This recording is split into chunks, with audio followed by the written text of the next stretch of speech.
അസ്സലാമു അലൈക്കും വറഹ്മത്തുള്ളാഹി വബറകാതുഹു. ബിസ്മില്ലാ അൽഹംദുലില്ലാ അസ്സലാത്തു വസ്സലാമു അലാ റസൂലില്ലാ വഅലാ ആലിഹി വസഹ്ബിഹി അജ്മഈൻ അമ്മാ ബഅദ്. ഏറെ ബഹുമാനം നിറഞ്ഞ വിശ്വാസിനികളെ, ജീവിതത്തിൻ്റെ എല്ലാ മേഖലകളിലും അള്ളാഹുവിനെ സൂക്ഷിക്കണമേ എന്ന് ഉണർത്തുകയാണ്, ഓർമ്മപ്പെടുത്തുകയാണ്. ഉച്ചഭക്ഷണം കഴിഞ്ഞ് ഒരു ഉച്ചമഴക്കത്തിൻ്റെ ആലസ്യത്തിലാണ് നമ്മിൽ ഭൂരിഭാഗം ആൾക്കാരുമുള്ളത്. ഏതായിരുന്നാലും അങ്ങനെയുള്ളൊരു സമയമായതുകൊണ്ട് തന്നെ അതിൻ്റെ സാഹചര്യം നമുക്ക് മനസ്സിലാക്കാൻ വേണ്ടി പറ്റും. മാത്രമല്ല, അസ്ർ നമസ്കാരം ഏറെക്കുറെ അടുത്തിരിക്കുന്ന സമയമായതുകൊണ്ട് തന്നെ ഒരു ദീർഘമായ സംസാരത്തിന് ഞാൻ മുതിരുന്നില്ല, അതിന് പ്രസക്തിയുമില്ല. പ്രിയമുള്ളവരെ, ഇവിടെ തൊട്ട് മുമ്പുള്ള സംസാരത്തിലൂടെ നമ്മൾ കേട്ടത് നമ്മുടെ നാട്ടിലും നമ്മുടെ വീട്ടിലും നാം അറിയാതെ കടന്നു വരുന്ന സ്വതന്ത്ര ചിന്തകളെക്കുറിച്ചാണ്. നമ്മുടെ മക്കളെ അവർക്ക് ഏറ്റവും നല്ല വിദ്യാഭ്യാസം നൽകണമെന്ന് നമ്മൾ ആഗ്രഹിക്കുന്നു. അവർക്ക് വേണ്ടി സ്വന്തം സ്വപ്നങ്ങൾ മറന്നവരാണ് ഉപ്പയും ഉമ്മയും.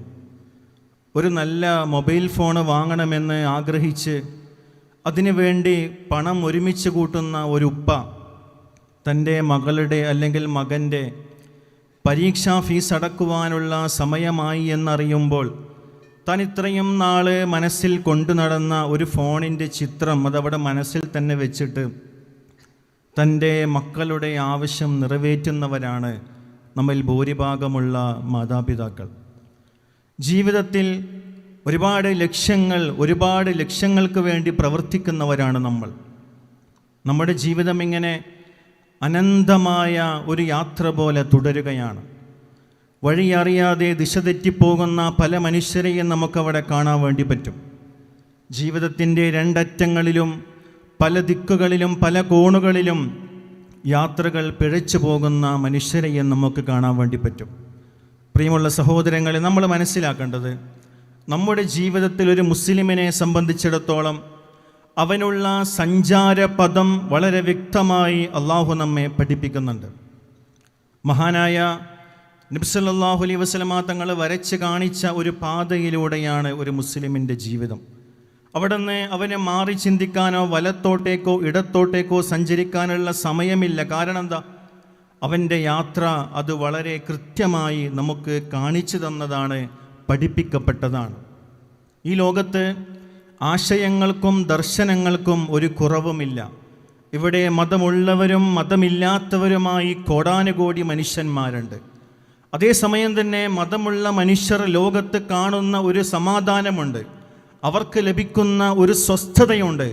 അത് മതമില്ലാത്തവർക്ക് ലഭിക്കുന്നില്ല എന്നുള്ളത് നാം അറിയേണ്ട ഒരു യാഥാർത്ഥ്യമാണ്. പലപ്പോഴും പല യൂറോപ്യൻ രാജ്യങ്ങളിലും അവിടുത്തെ മന്ത്രാലയം പരിശോധിക്കുന്ന സമയത്ത് നമുക്ക് കാണാൻ വേണ്ടി പറ്റും മിനിസ്ട്രി ഓഫ് പീസ്, വിസാറത്തു സലാമ, സമാധാന മന്ത്രാലയം.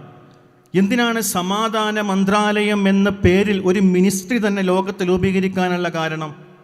ഇന്ത്യയെപ്പോലുള്ള വികസ്വര രാജ്യങ്ങളിൽ അത് എത്തിയിട്ടില്ല എങ്കിലും പല യൂറോപ്യൻ രാജ്യങ്ങളിലും സമാധാനത്തിനൊരു മന്ത്രിയെ രൂപീകരിച്ച് സമാധാനമില്ലാതെ ജീവിക്കുന്ന ജനങ്ങൾക്ക് സമാധാനം നൽകണമെന്ന് പഠിപ്പിക്കുമ്പോൾ, പ്രിയമുള്ളവരെ, സമാധാനം നൽകുന്ന മതമാണ് ഇസ്ലാം എന്നുള്ളതും ഇസ്ലാം എന്ന ആശയം ലോകത്തിൻ്റെ മുന്നിൽ വെക്കുന്ന അതിൻ്റെ ദർശനങ്ങൾ അത് പഠിക്കുന്ന സമയത്ത് ഒരു മനുഷ്യൻ യഥാർത്ഥമായ സമാധാനം ഉള്ളവനായി തീരുമെന്നും നമുക്ക് ഇസ്ലാമികമായ ചരിത്രങ്ങളിലൂടെ നമുക്ക് കണ്ടെത്താൻ വേണ്ടി സാധിക്കും.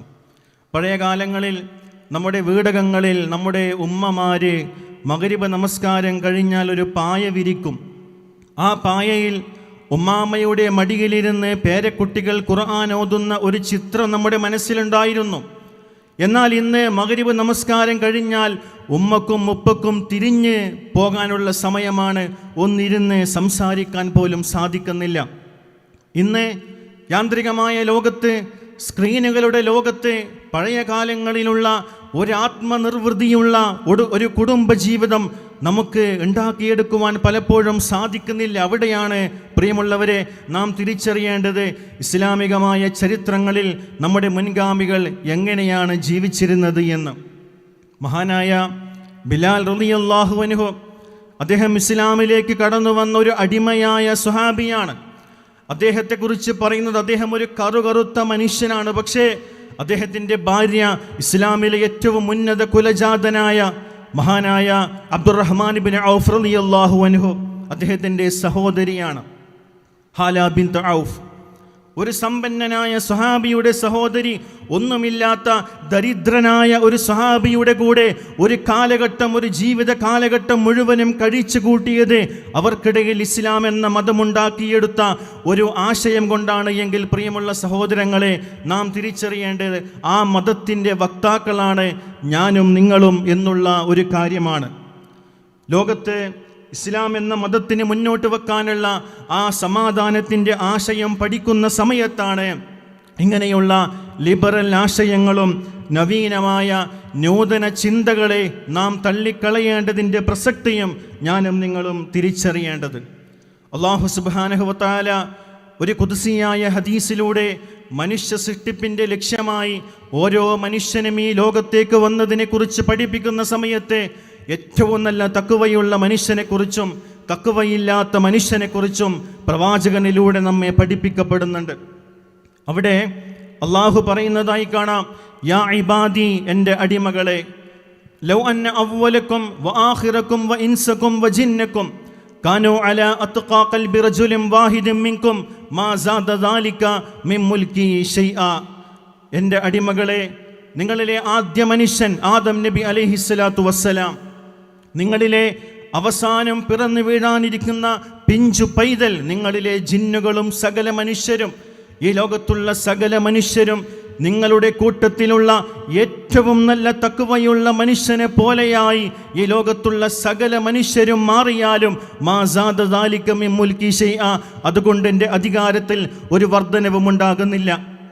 അതായത് ഈ ലോകത്തുള്ള സകലരും അബൂബക്കർ റളിയല്ലാഹു അൻഹുവിനെ പോലെയുള്ള ഈമാനിൻ്റെ ഉടമകളായി മാറിയാലും അതിൻ്റെ മേന്മ അല്ലാഹുവിനല്ല. ഏതുപോലെ ലൗ അന്ന അവ്വലക്കും വ ആഖിറക്കും വ ഇൻസക്കും വ ജിന്നക്കും കാനൂ അലാ അഫ്ജരി ഖൽബി റജുലിൻ വാഹിദിൻ മിൻകും മാ നഖസ ദാലിക മിൻ മുൽകി ശൈആ.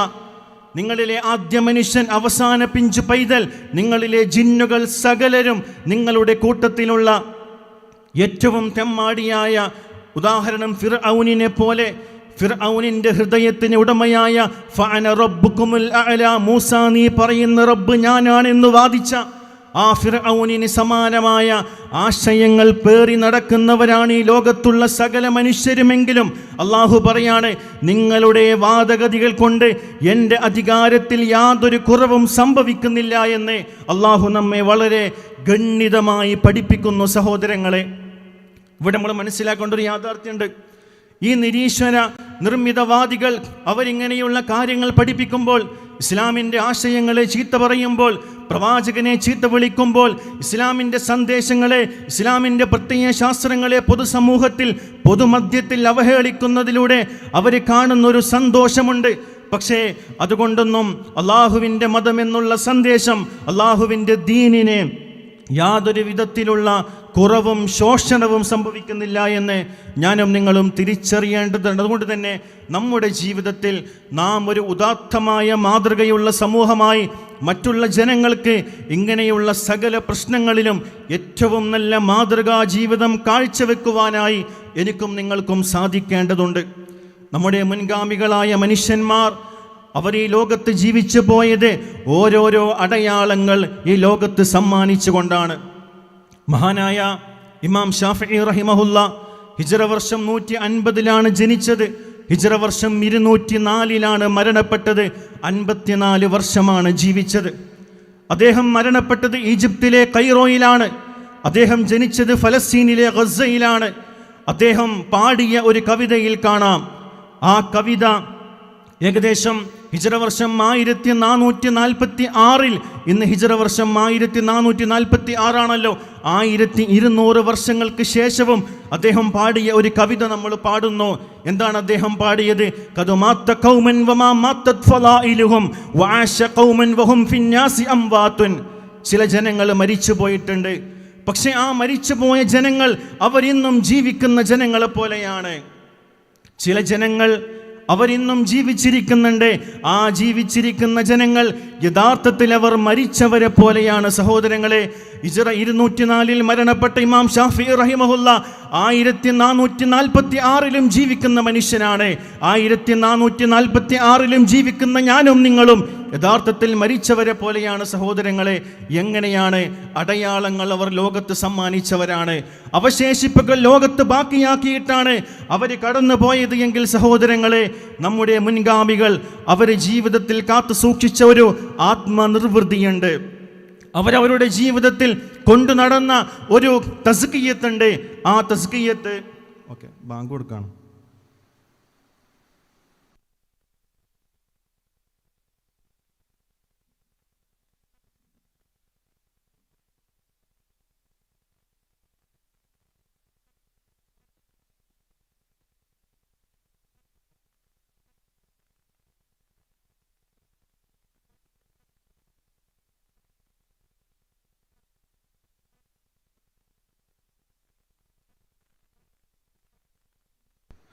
പറഞ്ഞു വന്നത്, നമ്മുടെ ജീവിതത്തിലും ആ നിലക്കുള്ള ഒരു മാറ്റം നമുക്ക് ഉണ്ടാക്കിയെടുക്കാൻ സാധിക്കണം. മഹാനായ അബ്ദുല്ലാഹി ഇബ്നു മുബാറക് റഹിമഹുല്ല, അദ്ദേഹം ഒരു താബിഈ പണ്ഡിതനാണ്. അദ്ദേഹത്തിൻ്റെ ഒരു ജീവിതം അത് വല്ലാത്തൊരു ജീവിതമാണ്. അദ്ദേഹത്തിൻ്റെ ജീവിതത്തിൽ നടന്ന ഒരു സംഭവം അദ്ദേഹത്തിൻ്റെ കൂടെയുള്ള ഒരു ശിഷ്യൻ രേഖപ്പെടുത്തുന്നതായി കാണാൻ വേണ്ടി പറ്റും. വക്കാന അബ്ദുല്ലാഹി ഇബ്നു മുബാറക് റഹിമഹുല്ല ഫി ഗസ്വ. അദ്ദേഹം ഒരു യുദ്ധത്തിന് പോയതാണ്. യുദ്ധത്തിന് പോയ സമയത്ത് ഫനസല ഇൻദ നഹ്റിൻ വനസബ റുംഹഹു. അദ്ദേഹം ഒരു പുഴയുടെ വക്കിൽ ഇറങ്ങുകയും അദ്ദേഹത്തിൻ്റെ കയ്യിലുള്ള കുന്തം അവിടെ നാട്ടിവെക്കുകയും ചെയ്തു. അതിനുശേഷം തൻ്റെ അരികിലുള്ള കുതിരയെ അദ്ദേഹം ഒരു കുറ്റിയിൽ തറച്ച് അവിടെ ബന്ധിപ്പിക്കുകയും ചെയ്തു. അങ്ങനെ അദ്ദേഹം വതവല്ലഅ വശറഅ യുസല്ലി ഫലമ്മ സല്ലമ. എന്നിട്ട് അദ്ദേഹം വുളൂ ചെയ്തു, 2 റക്അത്ത് നമസ്കരിച്ചു. അപ്പോൾ നമസ്കരിച്ച സമയത്ത് അദ്ദേഹം നമസ്കരിച്ച് സലാം വീട്ടിയതിന് ശേഷം അദ്ദേഹം കണ്ട കാഴ്ച, വജദ ഫർസഹു അന്നഹ ഇൻതഖലത് വഅഖലത് മിനസ്സറഇ. ആ കുതിര ഇദ്ദേഹം കാണാതെ തൊട്ടപ്പുറത്തുള്ള കൃഷിയുടെ അരികിലേക്ക് പോയിട്ട് ആ കൃഷി ചെയ്യുന്ന കർഷകൻ്റെ അവിടെയുള്ള ചില ചെടികൾ ആ കുതിര കടിച്ചു. ആ കുതിര കടിച്ച സമയത്ത് ഫഖാല അകലത് ഫർസി ഹറാമൻ. അദ്ദേഹം പറയാണ്, എൻ്റെ കുതിര ഹറാമായ ഭക്ഷണമാണ് തിന്നത്, അതുകൊണ്ട് ഫലാ അജൂസു അൻ നഗ്സുവ അലാ ഹാദൽ ഫറസ്. ഈ ഹറാമായ ഭക്ഷണം കഴിച്ച കുതിരയുടെ മുകളിൽ കയറി ഞാൻ യുദ്ധം ചെയ്താൽ എൻ്റെ യുദ്ധത്തിനുള്ള പ്രതിഫലം എനിക്ക് ലഭിക്കുകയില്ല എന്ന് പറഞ്ഞിട്ട് അദ്ദേഹം ആ കുതിരയെ അവിടെ തന്നെ കെട്ടിയിട്ടിട്ട് പൈസ കൊടുത്തിട്ട് വേറൊരു കുതിര വാങ്ങിയിട്ട് ആ കുതിരയുടെ മുകളിൽ കയറി യുദ്ധം ചെയ്തു എന്ന് അദ്ദേഹത്തിൻ്റെ ചരിത്രങ്ങളിൽ രേഖപ്പെടുത്തപ്പെട്ടുവെങ്കിൽ, പ്രിയമുള്ള സഹോദരങ്ങളെ, സഹോദരിമാർ, ഞാൻ അവസാനിപ്പിക്കുകയാണ്. നമ്മൾ മനസ്സിലാക്കേണ്ടത്, സംശുദ്ധമായ ജീവിതം നയിക്കേണ്ടത് നമ്മുടെ ജീവിതം പ്രവാചക കൽപ്പനകളിലൂടെ പരിപോഷിപ്പിക്കപ്പെടുന്നതിലൂടെയായിരിക്കണം. ആ നിലക്ക് ജീവിതത്തിലുള്ള ചാബല്യങ്ങളെ വലിച്ചെറിഞ്ഞുകൊണ്ട് ഏറ്റവും നല്ല മാന്യമായ ഉദാത്തമായ ജീവിതം നയിച്ച് സമൂഹത്തിന് മാതൃകയുള്ളവരായി മാറുവാൻ എനിക്കും നിങ്ങൾക്കും സാധിക്കണം. ഒരു ഹദീസിലൂടെ പ്രവാചകൻ പഠിപ്പിക്കുന്നതായി കാണാം ഒരു മനുഷ്യനെക്കുറിച്ച്. ആ മനുഷ്യൻ്റെ പ്രത്യേകത യുതീലു സഫറ, അള്ളാഹുവിൻ്റെ മാർഗത്തിൽ ദീർഘമായി യാത്ര ചെയ്ത മനുഷ്യനാണ്. അശ്അസ അഗ്ബറ, യാത്ര ചെയ്ത് മുടി ജട പിടിച്ചു പോയി, ശരീരമാസകലം പൊടി പുരണ്ടുപോയി. പക്ഷേ യാ റബ്ബ് യാ റബ്ബ്, എൻ്റെ റബ്ബേ എൻ്റെ റബ്ബേ എന്ന് വിളിച്ച് കൈകൾ ഇങ്ങനെ ആകാശത്തേക്ക് ഉയർത്തി അദ്ദേഹം പ്രാർത്ഥിക്കുന്നുണ്ട്. പക്ഷേ പ്രവാചകൻ പറയാണ്, വമതഅമുഹു ഹറാം, കഴിച്ച ഭക്ഷണം ഹറാമായ സമ്പാദ്യം കൊണ്ട് കഴിച്ച ഭക്ഷണമാണ്. വമശ്റബുഹു ഹറാം, കുടിച്ച പാനീയം ഹറാമായ സമ്പാദ്യം കൊണ്ട് വാങ്ങി കുടിച്ച പാനീയമാണ്. വമൽബസ്ഹു ഹറാം, നഗ്നത മറക്കാനായി ധരിച്ച വസ്ത്രം ഹറാമായ സമ്പാദ്യം കൊണ്ട് വാങ്ങിയെടുത്ത വസ്ത്രമാണ്. വഗുദിയ ഫിൽ ഹറാം, അയാൾ ഹറാമിൽ ഊട്ടപ്പെട്ട മനുഷ്യനാണ്. ഫഅന്നാ യുസ്തജാബ ലഹു, അങ്ങനെയുള്ളവർക്ക് അള്ളാഹു എങ്ങനെയാണ് ഉത്തരം നൽകുന്നത് എന്ന് ചോദിക്കുമ്പോൾ നമ്മുടെ ജീവിതത്തിൽ സംശുദ്ധമായ ജീവിതത്തോടുകൂടി അല്ലാഹുമ്മ ആതി നഫ്സി തഖ്വാഹ, അള്ളാഹുവേ എൻ്റെ ഹൃദയങ്ങൾക്ക് നീ തഖ്വ നൽകണമേ. വസക്കിഹ വഅൻത ഖൈറു മൻ സക്കാഹ, അള്ളാഹുവേ എൻ്റെ ഹൃദയങ്ങൾ നീ പരിശുദ്ധീകരിക്കണമേ റബ്ബേ, നീയാണ് ഏറ്റവും നന്നായി പരിശുദ്ധീകരിക്കുന്നവൻ എന്ന പ്രാർത്ഥനയോടുകൂടി നമ്മുടെ മക്കളെ, നമ്മുടെ കുടുംബക്കാരെ, നമ്മുടെ ആശ്രിതരെ ഇങ്ങനെയുള്ള അപകടകരമായ വാദങ്ങളിൽ നിന്നും ഇങ്ങനെയുള്ള ആശയങ്ങളിൽ നിന്നും പെടാതെ ചേർത്ത് പിടിച്ച് സഹോദരങ്ങളെ, ഒരു കവി പാടിയതുപോലെ ഏറ്റവും നല്ല ചെടിക്ക് നല്ല വളങ്ങളും വെള്ളവും ലഭിച്ചാൽ നന്നായി വളരുന്നത് പോലെ ഏറ്റവും നല്ല തസ്കിയത്തും തഖ്വയോടും കൂടി നമുക്ക് നമ്മുടെ സമൂഹത്തെ വളർത്തിയെടുക്കുവാനും നമ്മുടെ കുടുംബക്കാരെ വളർത്തിക്കൊണ്ടുവരുവാനും സാധിക്കണം. അല്ലാഹു സുബ്ഹാനഹു വ തആല അതിനുള്ള തൗഫീക്ക് നൽകി ഏറ്റവും നല്ല വിശ്വാസികളായി ജീവിച്ച് മരിക്കുവാനുള്ള തൗഫീക്ക് നൽകി നമ്മയെല്ലാം അനുഗ്രഹിക്കുമാറാകട്ടെ. വ ആഖിറു ദഅവാന അനിൽ ഹംദുലില്ലാഹി റബ്ബിൽ ആലമീൻ. അസ്സലാമു അലൈക്കും വറഹ്മത്തുള്ളാഹി വബറകാതുഹു.